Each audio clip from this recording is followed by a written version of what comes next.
Welcome to the Deep Dive, the show engineered to cut through the digital deluge and, well, get you straight to the good stuff. Yeah. Think about it for a moment. Every single day, we are absolutely swimming in information. Articles, research papers, reports, the never-ending stream of data across all your devices. That's a lot. It's not just a lot, it's often overwhelming, isn't it?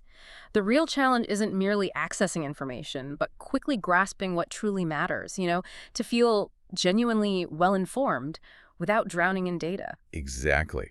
Our mission here is about precise distillation. It's finding those core insights, those surprising facts, and crucially, those aha moments that make a complex topic suddenly click into place. Right. We give you that deep understanding without you having to sift through hundreds of pages yourself. And that's precisely the heart of the deep dive.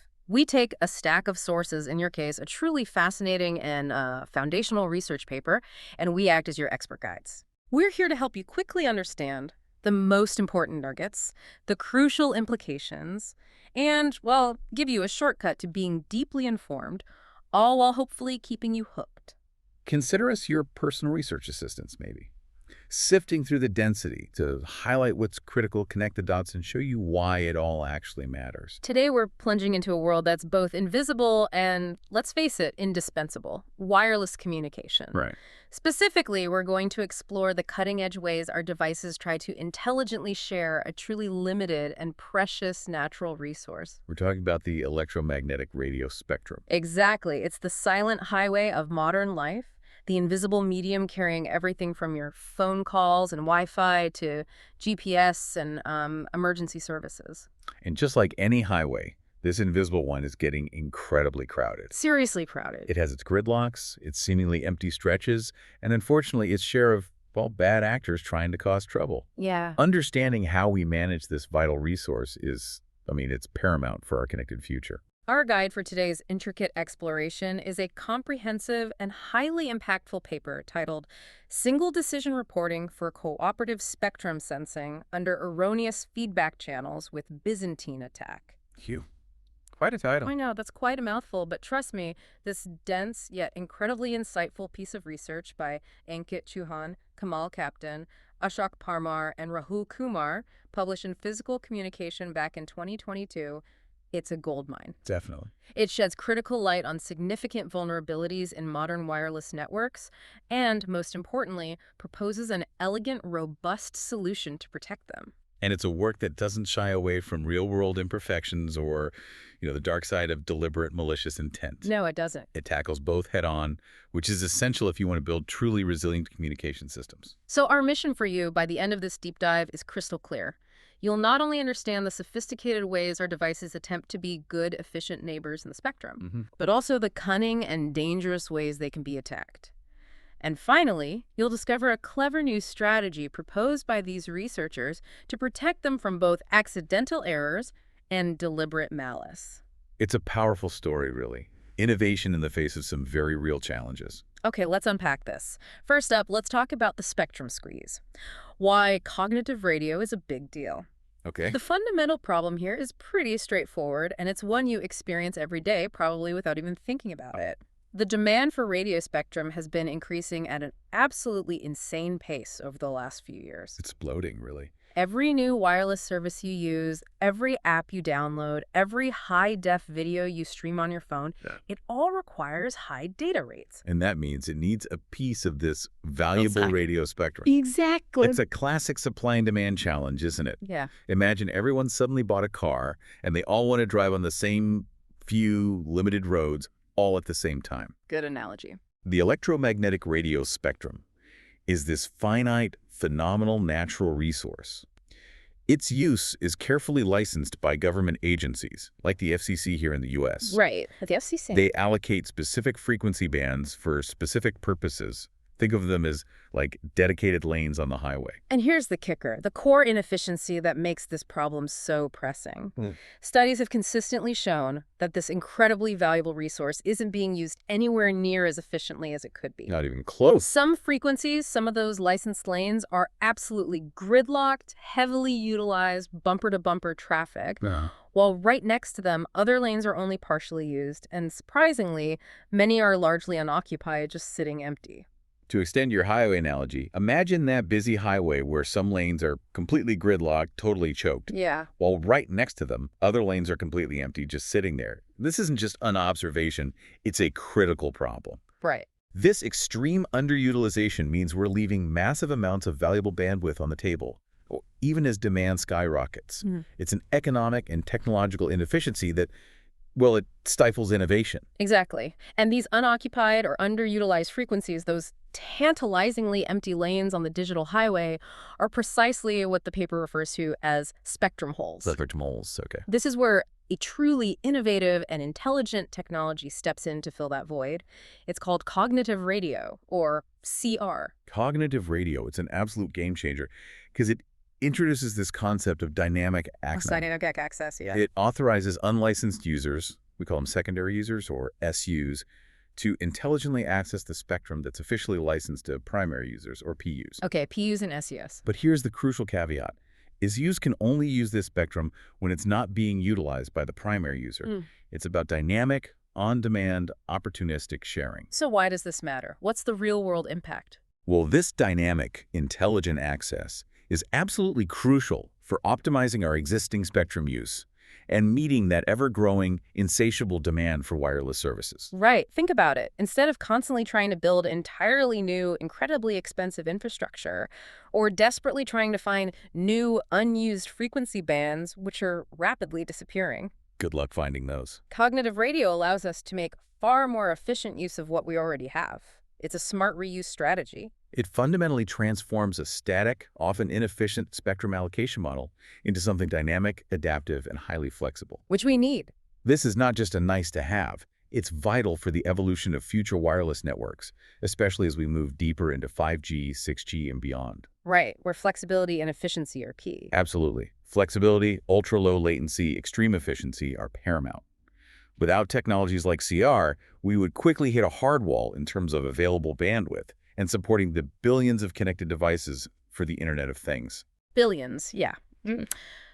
But for cognitive radio to actually work its magic, for secondary users to be good neighbors, and, crucially, avoid interfering with primary users. That's the big one. These SUs need a way to detect those spectrum holes. They need to know with high certainty if the primary user is actually using the channel or if it's currently free. This foundational process, the very eyes and ears of the cognitive radio system, is called spectrum sensing. This is the critical first step. Without accurate spectrum sensing, secondary users could inadvertently transmit on an occupied channel, Causing interference. direct and harmful interference with primary users. That's a big no-no, and it can lead to severe penalties for the secondary user network, maybe even network shutdowns. Because the PUs have the license. Exactly. Primary users hold the licensed rights. Their protection is paramount. Okay, so the paper highlights one of the simplest and most straightforward techniques for spectrum sensing: energy detection, or ED. Detection, right. It's considered a non-coherent method, which means it doesn't require any prior specific information about the primary user's signal itself. You don't need to know its modulation scheme, its coding, its precise waveform. None of that. This simplicity makes it remarkably easy to implement in devices. Essentially, you're just looking for raw energy in a specific channel. Very much. If there's energy detected above a certain predefined threshold, the channel is likely occupied. If not, it's likely free. Its simplicity is indeed its greatest strength from an implementation perspective. You can build relatively inexpensive hardware to perform energy detection. Makes sense? It simply measures the total received signal power within a specific frequency band and compares it to a noise floor or a preset threshold. If the power exceeds that threshold, boom, it infers the presence of a primary user. But here's the catch with energy detection, and it's a significant one. The catch. There's always a catch. While simple to implement, ED-based spectrum sensing performance degrades significantly due to common inherent wireless channel problems. We're talking about pervasive issues like fading. Fading, yeah, where signal strength fluctuates wildly, unpredictably due to multipath propagation. The shadowing. Where physical obstructions like buildings or hills block the signal, causing these large-scale drops in power. And the notorious hidden node problem. The hidden node problem. These are challenges every wireless system faces, really. Right. Fading and shadowing mean the PU signal strength can vary dramatically even over short distances or times. This makes it hard for an individual SU to consistently tell if a channel is truly occupied or if it's just experiencing like a temporary dip in signal strength due to the environment.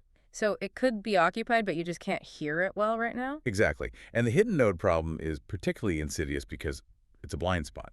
How so? Imagine one secondary user thinks a channel is free because it can't hear another secondary user even though both can hear the primary user. Oh, okay. This creates a scenario where they might inadvertently transmit simultaneously, causing disruptive interference that neither detected on their own. It's like two drivers entering an intersection, unaware of each other because a building blocks their line of sight. And they collide with the primary user. Exactly, leading to a collision with the primary user.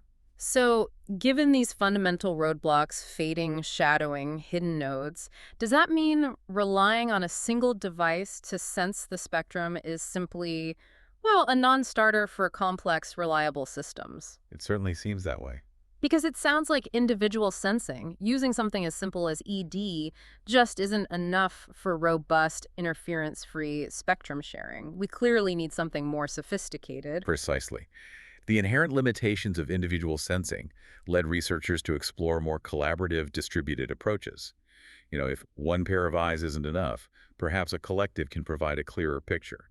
And that brings us neatly to our next point. Cooperation is key. The rise of cooperative spectrum sensing, or CSS. CSS, right? To combat those pervasive issues we just discussed with single-user energy detection, cooperative spectrum sensing emerges as a highly promising and powerful method. It really does. The core idea is to utilize spatial diversity, meaning instead of one user trying to figure things out alone, multiple users sense simultaneously from different geographic locations. This significantly improves detection performance and overall reliability.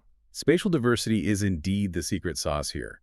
When multiple secondary users spread across different physical locations independently sense the same primary user channel, Right. the chances that all of them experience deep fading or severe shadowing at the exact same time are drastically reduced. Okay, that makes sense. It's unlikely everyone has a bad view at once. Exactly. If one user's signal is weak due to a local obstruction, another user's signal might be strong because they have a clear line of sight. By combining these diverse perspectives, the system gets a much more reliable and robust overall picture of the spectrum's true status. It's like having a team of scouts reporting back from different vantage points. Perfect analogy. So, how does cooperative spectrum sensing actually work in practice?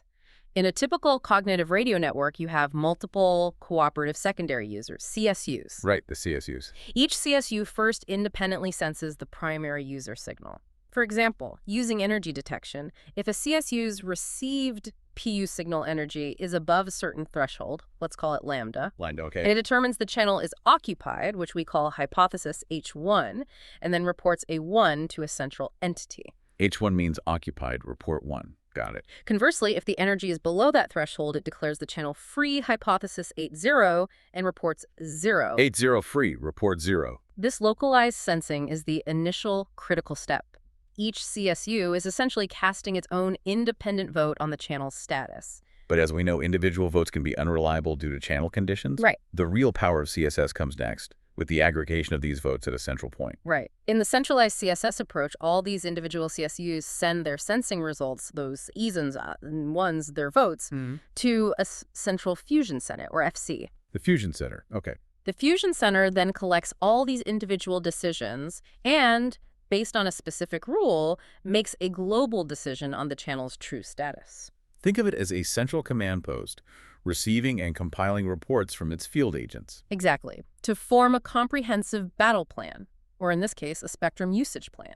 And this global decision, thanks to the aggregated information, is typically far more accurate and reliable than any single CSU's individual decision. Because you're averaging out the errors, essentially. Pretty much. This collective intelligence minimizes two critical errors. False alarms. Where you think it's busy, but it's free, wasting spectrum. Right, wasting valuable spectrum. And more importantly, missed detections. Where you think it's free, but it's actually busy, causing interference. Which leads to devastating interference with the primary user. You really want to avoid those. Now, when it comes to decision combining at the Fusion Center, the paper primarily focuses on what's known as hard combining. Hard combined. This simply means the CSUs report binary decisions, a discrete 0 or a 1 bit. They don't send raw data or a range of values. just their final judgment. Occupied or free. That's it. Yeah. As an alternative, sometimes used in other research, there's soft combining. Okay, what's that? That's where CSUs report the actual computed energy value or maybe some more granular data to the FTC. Ah, so more information. It can offer more information, yeah. Yeah. But hard combining simplifies the reporting channel requirements significantly. Lower bandwidth needed. Exactly.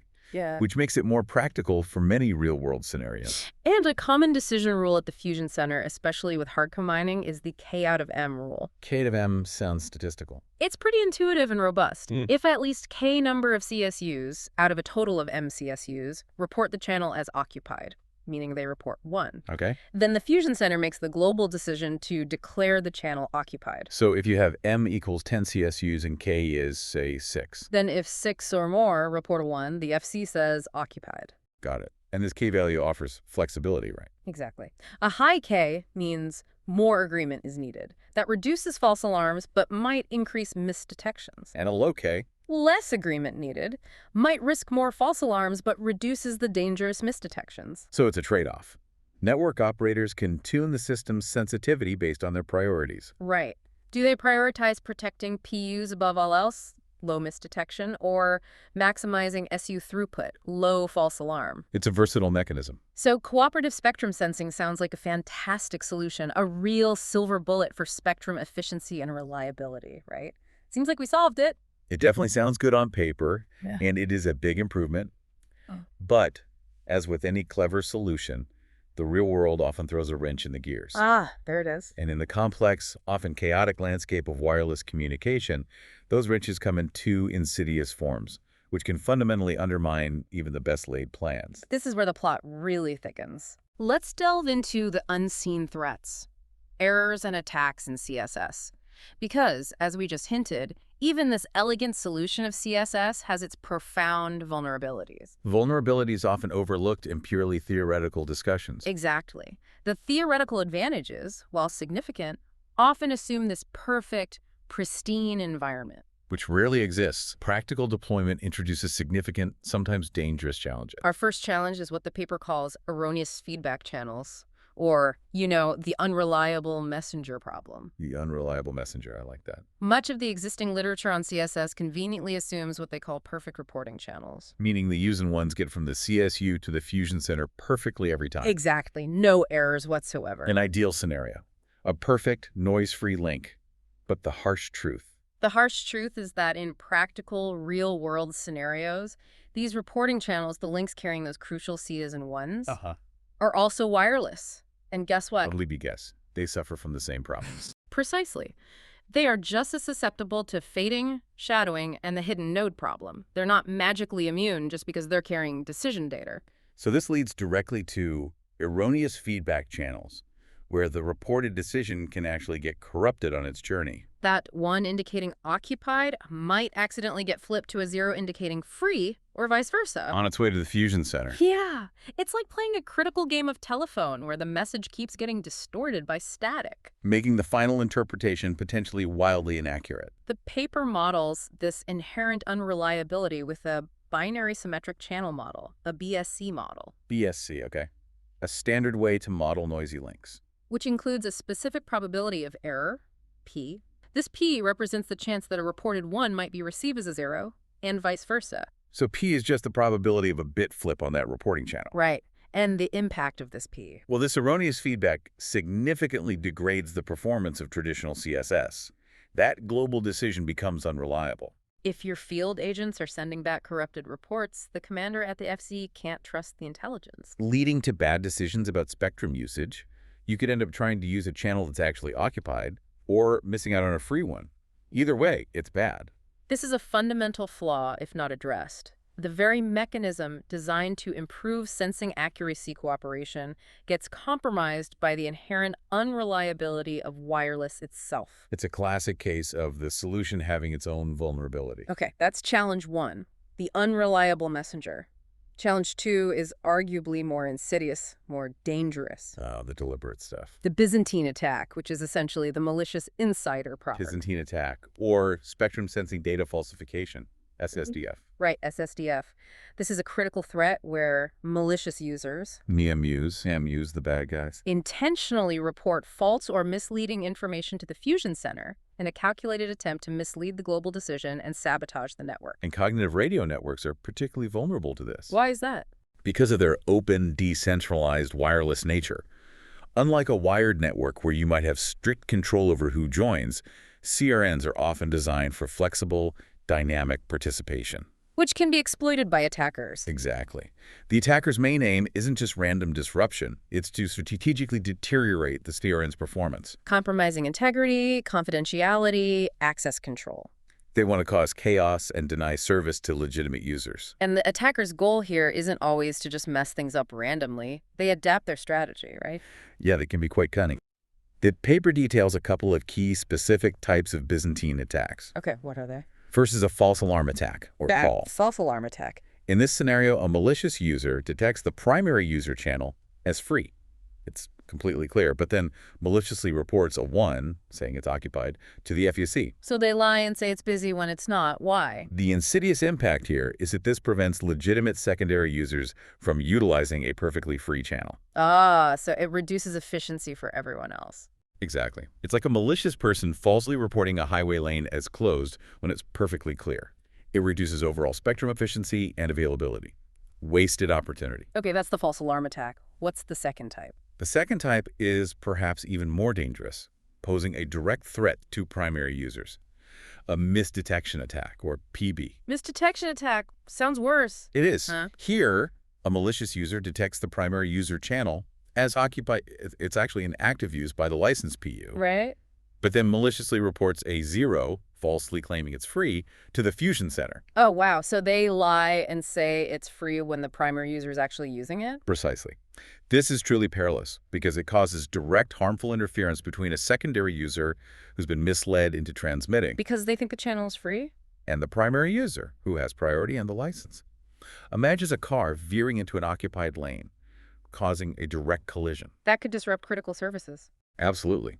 This leads to severe penalties for the secondary user and, critically, disrupts the primary user's communication, which could be anything from Wi-Fi to emergency services or air traffic control. So ideally, the probability of misdetection, PB, should be as small as humanly possible. Minimal. Close to 0 is the goal, always, to protect those primary users. Now, here's the critical gap that this paper uniquely highlights. Yes. Very little existing research has analyzed CSS performance under both erroneous feedback channels and the presence of Byzantine attacks simultaneously.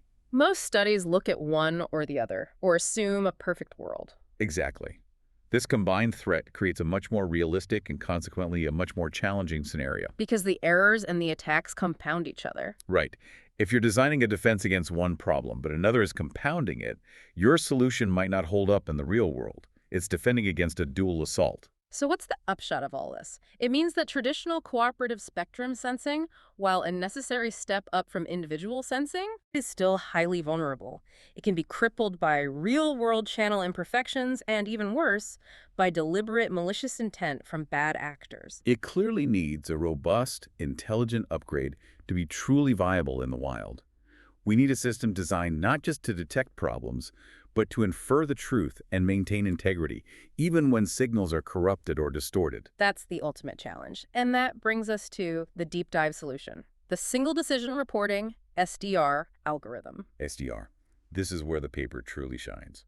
Moving from identifying the problems to proposing something genuinely novel and, I have to say, elegantly clever. It's a remarkably elegant solution, built on a surprisingly simple yet profoundly powerful idea. Isn't that often the case? Obvious in hindsight, maybe? Sometimes, but requires deep insight to discover. So the core concept of SDR is this. All cooperative secondary users are only allowed to report one specific type of decision to the fusion center. Only one type. That's the constraint. Think about that. It's not a free-for-all 0 or 1 report anymore. There's a fundamental restriction on what can be sent. For the analysis in this paper, they focus on a scenario where all CSUs agree to only transmit ones. Only ones, meaning only PU channel occupied. Exactly. If a CSU detects the channel as free, it simply doesn't report, or if it does report a zero, that zero is treated in a very specific, unconventional way by the Fusion Center. That restriction is key. Absolutely. And this seemingly simple constraint is precisely what allows SDR to so cleverly and effectively tackle those erroneous channels. How does that work? Imagine, as the paper describes, CSUs are only supposed to report ones if they detect occupancy. Now, if the Fusion Center receives a zero from a CSU, Okay, you get the zero. it knows for certain, with absolute mathematical certainty, that this received zero must be due to an error on the reporting channel. Why? Because a legitimate CSU, following the strict SDR protocol, would only ever report a 1 if it sensed the channel occupied. They're not supposed to send zeros in that state. Ah, so if a zero arrives, it must have been a one that got flipped by noise. Exactly. This is the ingenious part, the game-changing pivot.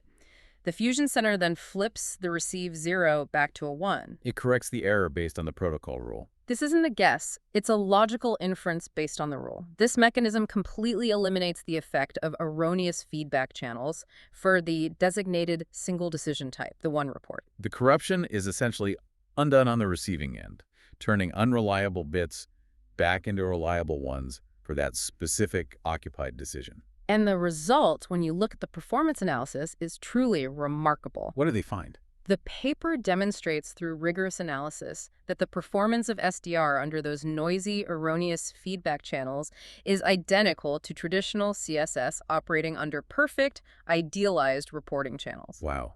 Identical to perfect. That's huge. It is a monumental achievement. It effectively negates the problem of channel errors for decision reporting.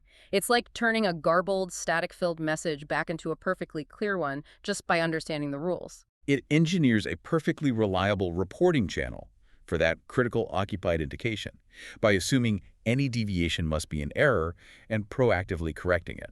This fundamentally boosts robustness. Transforms an Achilles heel into a core strength. Yeah. But SDR's brilliance doesn't stop there. The same elegant design also offers inherent protection against Byzantine attacks. Okay, so how does it handle the malicious insiders? Let's break that down. For a false alarm attack, where a malicious user falsely reports a free channel as occupied, Trying to waste spectrum. malicious users can still attempt this. If an MU detects the channel as free, it can still report a 1 to cause a false alarm, just like a genuine user would if they thought it was occupied. A 1 is an allowed report. So it doesn't stop them sending the one? No, but the algorithm protects against the impact of this attack by maintaining better overall system performance, as the results show. The damage from these false alarms is significantly minimized compared to traditional systems. Okay, so it makes the system more resilient to false alarms, even if it can't stop the malicious one itself, like a stronger filter. Exactly. But here's where SDR truly becomes an absolute showstopper. Its defense against the misdetection attack. PB. Really dangerous one. Remember, this is where a malicious user reports a 0 falsely claiming a channel is free when it's actually occupied, leading to interference. Right. How does SDR handle that malicious zero? Why, with SDR, if the Fusion Center receives this 0, it immediately knows, because of the strict protocol, only ones allowed for occupied, that only ones are supposed to be reported by legitimate CSUs sensing an occupied channel. So what does it do? It flips the zero back to a one. Exactly. It flips that received 0 back to a 1. Wow. Okay, so the malicious zero gets corrected. Yes. This is the game changer. It means the proposed algorithm provides inherent built-in protection against misdetection attacks. Malicious users simply cannot execute a misdetection attack effectively. Their deliberate attempt to mislead by reporting zero is instantly nullified. Their malice is rendered impotent by the system's design. The 0 always gets corrected back to the 1 it should have been if the user wasn't lying or if there wasn't an error. That is monumental for practical systems. Protecting primary users is non-negotiable. Minimizing misdetection is the single most critical objective. SDR directly achieves this by making that dangerous attack fundamentally impossible. It's like designing a safe that criminals simply cannot pick for one specific type of breach. The mechanism just doesn't exist within the system. The primary user has the highest priority.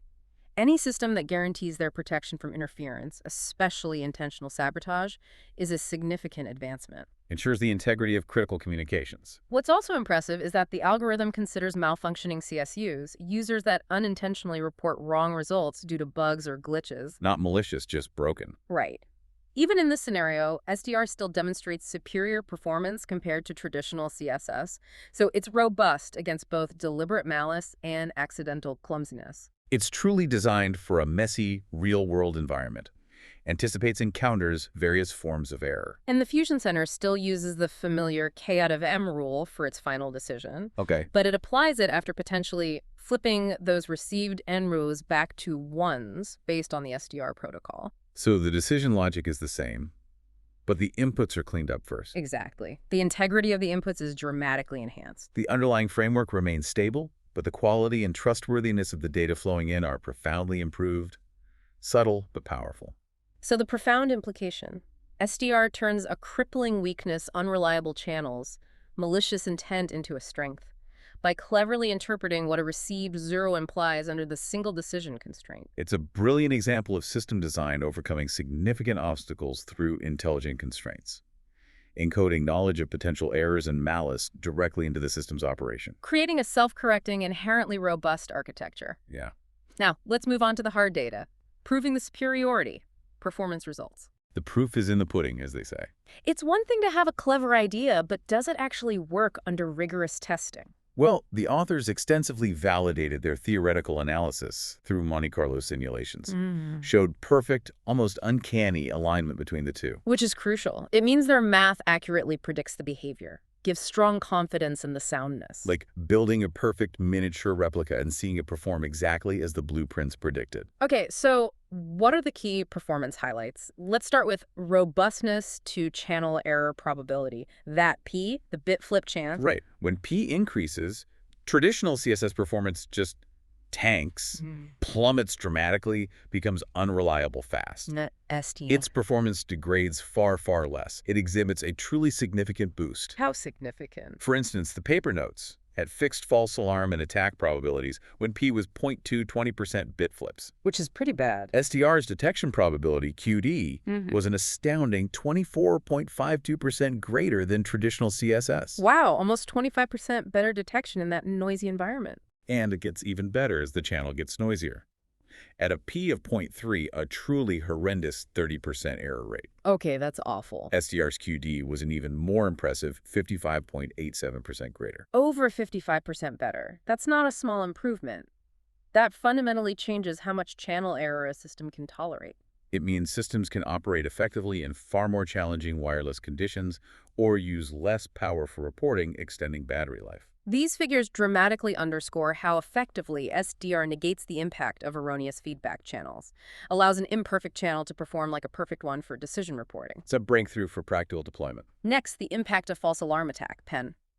Traditional CSS still sees significant degradation as PEN, the malicious tendency to falsely report occupied, increases. It's clearly vulnerable to that sabotage. But SDR Experiences far less degradation.